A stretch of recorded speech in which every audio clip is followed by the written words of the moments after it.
I'm Sid Dobrin. In this video, I'll be talking about the Mapping Your Situation feature in the Writing to Narrate chapter.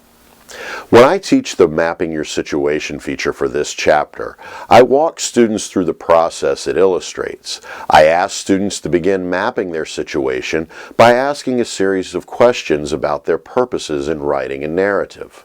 What am I narrating? Why am I narrating? What does my narration need to convey? Does my narration serve a larger purpose, like perhaps as evidence in an argument? Is a narrative the appropriate way to convey what I need to convey in this situation?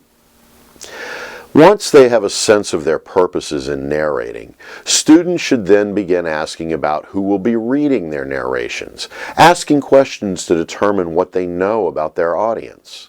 At the same time, students should consider in what medium and by what method will they convey the details of their narration.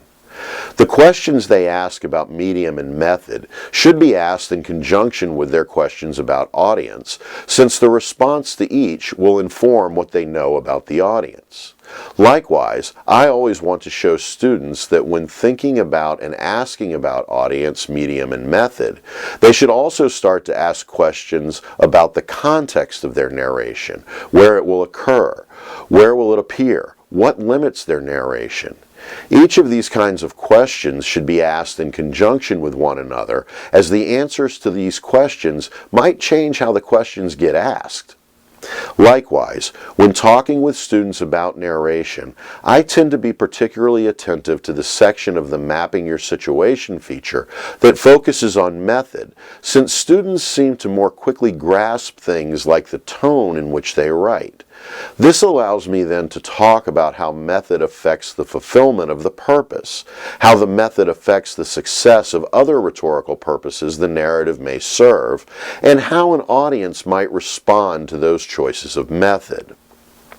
Next, I ask students to start thinking about who else is already participating in the situation and what the various relations are in the situation. This kind of questioning can help students understand how their narration fits in relation to other narrations within the situation. One thing I try to emphasize with students is the ways that relations can constrain or free them as writers to use specific methods when narrating. The academic institution, for example, might not tolerate an informal graphic method of narration as might a less formal institution, like a familiar situation. I then ask students about the connections their narratives make, particularly as their narratives enter into more public circulation. These questions ask students to think about how their writing will circulate and participate with other voices in the situation. Ultimately, this degree of questioning asks students to consider how their writing might affect the situation and others who participate in it. I also try to talk with students about how situations undergo change, even as writers try to understand and lock down a situation.